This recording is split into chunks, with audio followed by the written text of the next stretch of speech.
Hi guys, these are the ingredients that you're going to need to make green tomato chutney. Now, this is my mother-in-law's recipe and it is wonderful.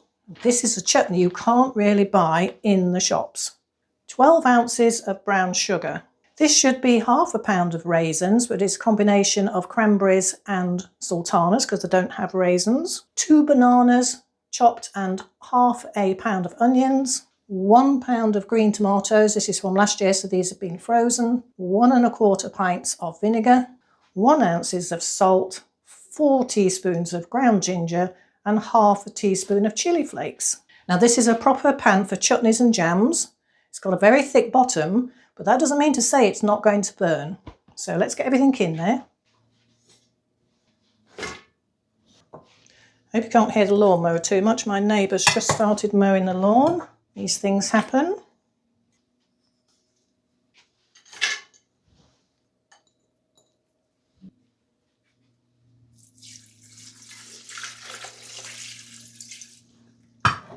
Okay, so we're going to give everything a good stir to get it organised. Now, when you're cooking this, it will draw in wasps.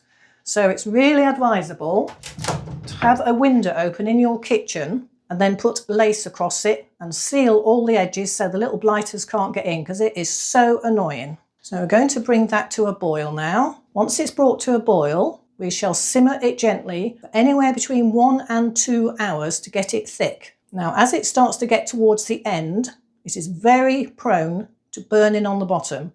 Do not, under any circumstances, walk away as it starts to thicken, because if the bottom burns, all the chutney has to be thrown away. Now this is enough to make about 3 1/4 pound of chutney. Once it's cooked, we allow it to cool a little bit so it's tepid, and then it will go into hot sterilised jars that have been washed, dried and put in the oven on about 90 degrees Celsius to get nice and hot. You only need to do that about half an hour before the end of cooking.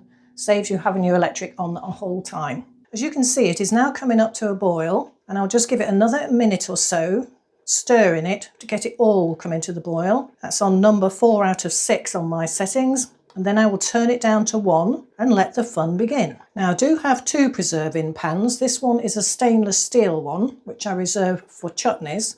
And the other one is one, we bought this one ourselves, and the other one is an aluminium based one, very, very old, and we use it occasionally to make jams because I don't like using vinegar based things in an aluminium pan. Don't know why, but I think it probably does something to your food. But most of the time I use this because it's a more modern version. I inherited the aluminium one off my mother-in-law, so I do like to use it just occasionally. So here we go, you can see it's starting to get boiling, and then I will turn this down to 1 and leave it for about an hour. I'm just going to lift my camera up and show you my arrangement at my window. Can you see? It's just a small piece of lace that goes all the way across the window. The window isn't open yet, but it will be very shortly when I stop recording, so you don't hear the sound of the lawnmower too much. There it is, boiling away. So I'm now going to turn it down to 1. Give it a stir.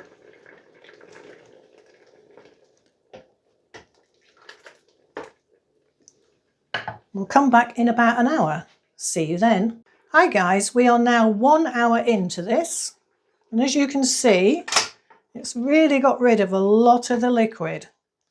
So it could take anywhere between another half hour to 1 hour. I'll see you then. Right, we're back. Another half hour has gone by, and as you can see by this tide mark here, we've gone down nearly an inch. And if you stir it, you can hear it just starting to sizzle on the bottom. You'll also notice here, this is a cooling tray. I'm trying this year for the first time. It's now under my pan. I did turn my heat up from 1 to 2. And it's now got back down to 1. And I think there will probably be about another half hour to go, and then there will be there. So I'm now going to turn my oven on to 90 and heat the jars through. Hello everybody and welcome back. It is now about 2 hours and we are just about there. Now when do you know you are there? If you draw a line through here, it takes just a few seconds to fill back in. I can take it a bit further. Can you see? Let me try up here where you can see probably a bit better.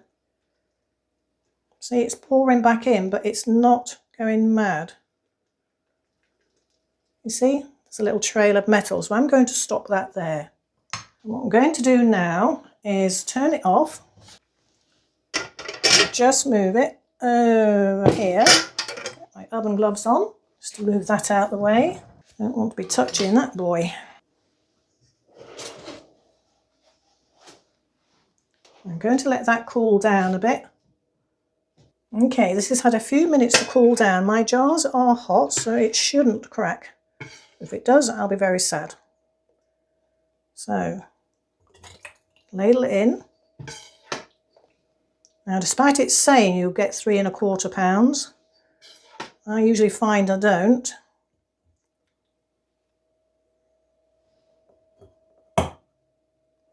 Fill it up as high as you can go.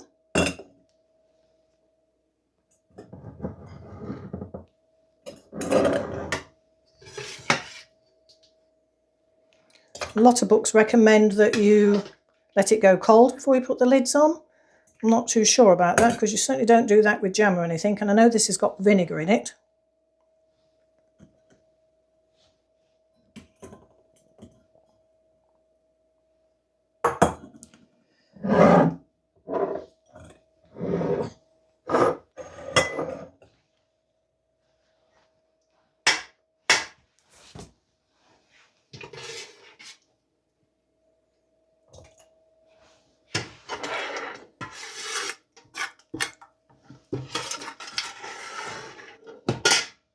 No elegant way of doing this on camera, just have to get on with it.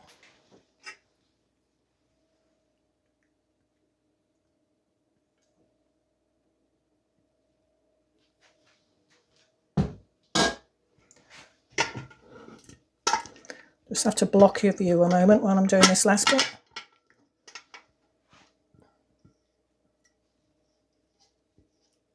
Scrape out everything that's left.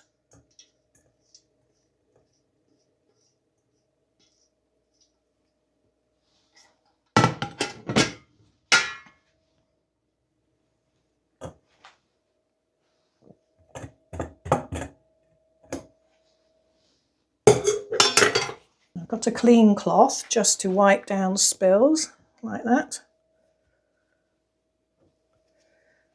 I want to make sure that all the tops of the jars are clean, so where that's touching, make sure it's clean. And that. And that. So I think we've probably got about 2 3/4 pounds. All I've got to try and do now is match the lids up. I know that's a honey jar. I have to put my glove on a minute because these jars are still quite hot. Screw it up as tight as I can. I think that must be that one. So I'll do this one first. No, that is this one. Now this is going to be one of these. That one. Pick them up and really give them a good tighten.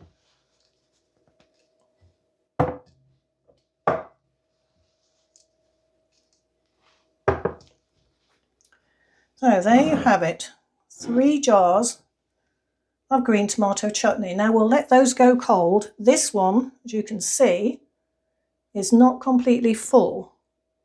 Because of that, we will put a 1 on there to make sure that that one is used up first. Now you can't eat chutney straight away. It'll just taste vinegary and horrible. So I tend to put a date on these. Instead of an expiry date, I put a date on here when we can start eating them. So this will be 6 to 8 weeks time. So I'll check the date on the calendar and that's the date I'll write on them. Obviously label them, green tomato chutney, the date 6 to 8 weeks from now, and that's when you can start to eat them.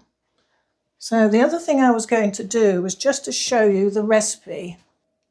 Ooh, my hydrangeas are going over.